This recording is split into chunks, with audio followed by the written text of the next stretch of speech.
Hey there, and welcome to a new video. This time I wanted to show you my entire process for creating a page for my Cat@Nat watercolor comic from start to finish. These days it seems that traditional comic creation is getting more and more rare, and analog coloring has become nearly extinct for maybe even decades already. I've talked about the aspects of both digital and traditional comic creation and why I chose this method in another video already, so I won't go into it again here. To give you a quick overlook, the basic steps for completing one comic page are storyboard, line art, inking, coloring, and digital editing. Keep in mind that this is just how I do it for my comic. These steps are not set in stone and don't necessarily apply to other comics. Also, fair warning, the videos in this series aren't meant to be tutorials on how to create comics. I just wanted to give you a look at how I create my comic and explain the thoughts behind each step. However, of course I'd be happy if these videos help you in your creative process and if you can take something away from all of it. There's more to creating an entire comic than the previously mentioned steps, such as writing the story obviously, doing research where needed, character design and so on.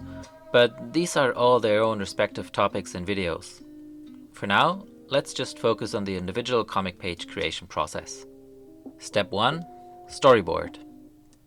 If you have ever either seen another comic making of video like this one, or read an interview with a comic artist, you're most likely not only familiar with this phase, but also know that most comic artists, including myself, consider it to be the most tedious and difficult part of the entire process. You stare at the blank page and it's staring right back at you, taunting you with its emptiness. However, as difficult as it is, this step is what the quality of your comic page, and by extent your whole comic, is built upon. The reading flow and the effect your drawings and story will have on your reader are rooted in the layout of your pages. That is why I try to nail it here as good as I can. Obviously, you want big panels for dramatic scenes, angled panels for action scenes, and so on. But the size and shape of one panel always influences the others around it, so it comes down to a difficult game of mix and match, compromises and revisions.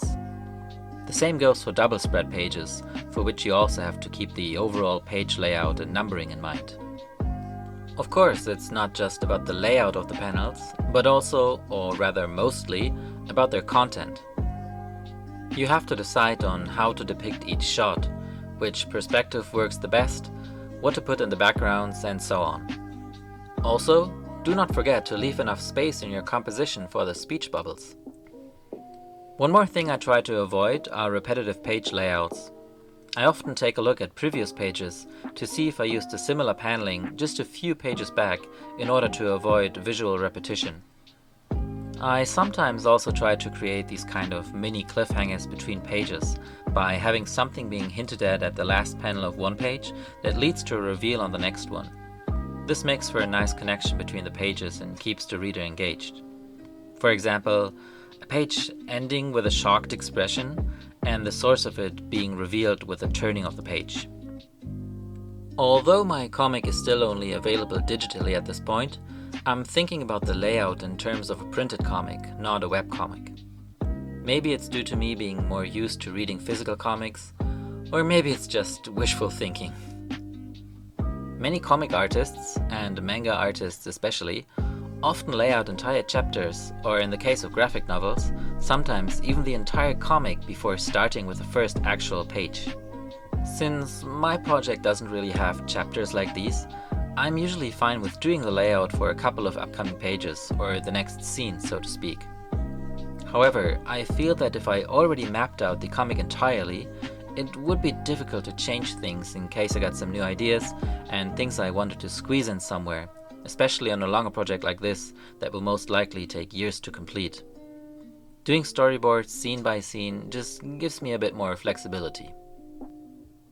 Oh, and if you're wondering why I'm not doing the stage digitally, considering the possibilities of easily shifting panels around, changing sizes and whatnot, well, I can't really tell you either. Doing it on paper with a pencil in hand just feels the most natural to me. The storyboard is really the part where you let the ideas, which have been only in your head so far, out into the world for the first time. Putting them down on physical paper just feels like the most direct, uninterrupted way of doing so, at least for me. Being forced to create a new layout when you're not satisfied with what you have instead of endlessly adjusting it also ends me up with a variety of layouts right in front of me and just feels like more creative output. I'm not sure if I can put it in words any better than that, sorry. The storyboard phase is the one that requires the most focus, so I don't have any podcast or music going on in the background at this point.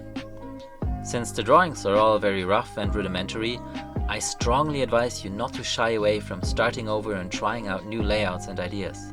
This is the time to be experimental, either to find new and better ideas, or just to cement your original one even more strongly. If it frustrates you that you have to do it all over again at this stage already, moving on to the next part with an uneasy feeling in the back of your head, only to be not happy at all with the final drawing and having to redo it again at a much later point is way worse.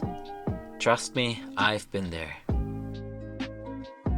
So, with the storyboard for the next scene done, we can move on to a clean line art drawing. Thank you for watching and see you in part 2.